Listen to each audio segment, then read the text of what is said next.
Jadi, tujuan saya bikin video ini adalah untuk memenuhi tugas dari salah satu mata kuliah. Sebelum masuk ke materi, alangkah baiknya saya memperkenalkan diri saya dahulu karena tak kenal maka tak sayang. Oleh karena itu, perkenalkan, nama saya Priscilia Maharani Epang. Kalian bisa panggil saya Prisil. Saya berasal dari kota Cirebon yang sedang menempuh pendidikan di Universitas Wadaya Gunung Jati. Dan saya berasal dari Prodi Manajemen. Materi yang akan saya bahas pada hari ini adalah pembelajaran organisasi. Pembelajaran organisasi itu apa sih? Oke, simak video ini ya. Bahasan pertama kita adalah konsep organisasi pembelajaran. Organisasi pembelajaran dan pembelajaran pun memiliki arti yang berbeda.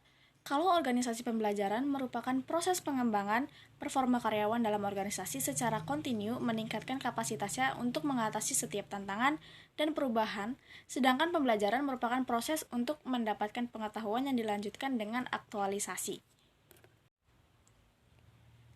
Lalu yang kedua ada tingkatan organisasi pembelajaran. Ada 5 tingkatan organisasi pembelajaran, diantaranya yaitu berpikir sistem, mental model, tim pembelajaran, personal mastery, dan membangun visi bersama.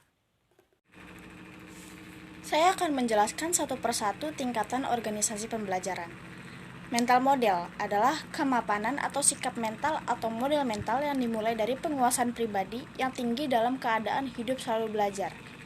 Tim pembelajaran adalah pembelajaran dalam tim dimulai dengan dialog, merupakan kemampuan anggota tim untuk menunda asumsi dan masuk ke dalam pikiran bersama secara murni. Adalah berpikir secara keseluruhan terhadap interaksi antar unsur dalam batas lingkungan tertentu yang bekerja mencapai tujuan.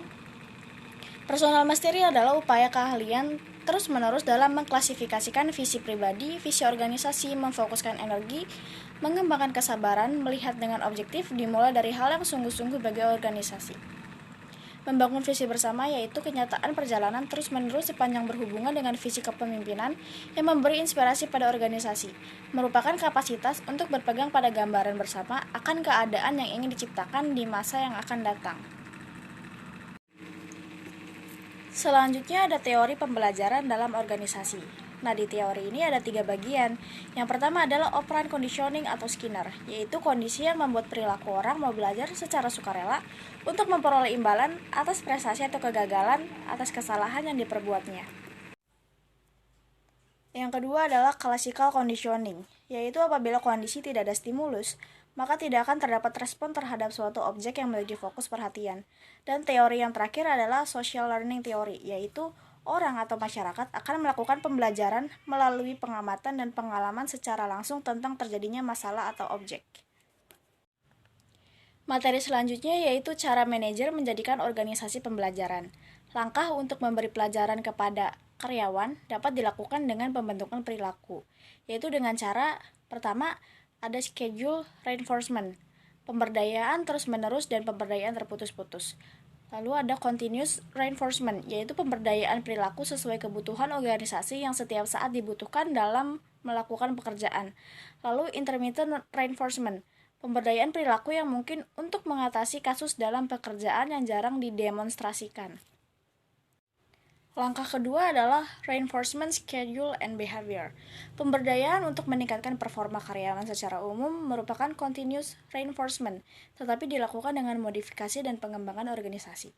Modifikasi dan pengembangan organisasi dikembangkan lagi menjadi 3 bagian, yaitu modifikasi dapat dilakukan dengan mengembangkan beberapa aplikasi spesifik untuk meningkatkan semangat kerja karyawan, memberi hadiah bagi yang tingkat absennya paling kecil atau tidak ada absen, dan memberi kompensasi bagi karyawan yang berprestasi dan potongan tunjangan bagi karyawan yang tidak berprestasi.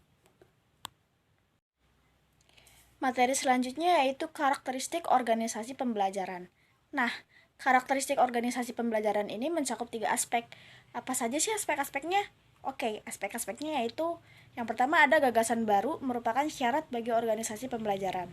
Kedua, pengetahuan baru harus ditransfer ke seluruh organisasi. Dan terakhir, perilaku organisasi harus berubah sebagai hasil penemuan terbaru. Materi selanjutnya adalah aspek strategis organisasi dan hambatan pembelajaran. Menurut Kaufman dan Sengen, Organisasi belajar membutuhkan komitmen pada organisasi dan perlu menghilangkan 3 penghalang belajar, yaitu berpikir pragmatik, kompetitif, dan reaktif.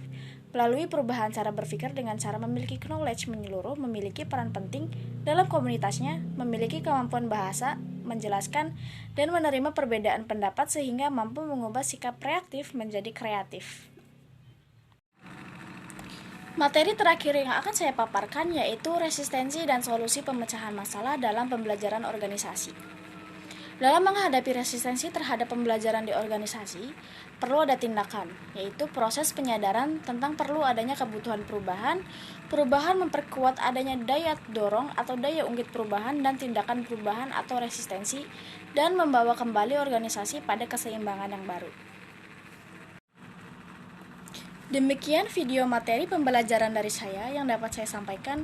Mohon maaf jika saya ada salah penyebutan kata dalam materi ini. Terima kasih buat teman-teman semua yang sudah menonton video ini. Jangan lupa untuk di like, komen, dan subscribe channel ini.